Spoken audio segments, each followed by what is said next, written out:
All right, so it is day 6 of this insane thing that I'm doing.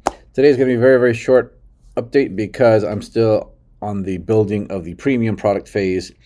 If you recall, Gemini said, hey, launch this thing. Well, actually, between ChatGPT and Gemini, they said, launch the micro offer and build the premium offer while you're running ads. And then Gemini reviewed everything yesterday and was like, nope, let's build the entire funnel and then launch. So I'm in that, building the entire funnel and then launching. So that's what I'm going to be doing today.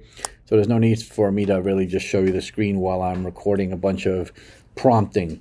So this is going to be pretty much it for today.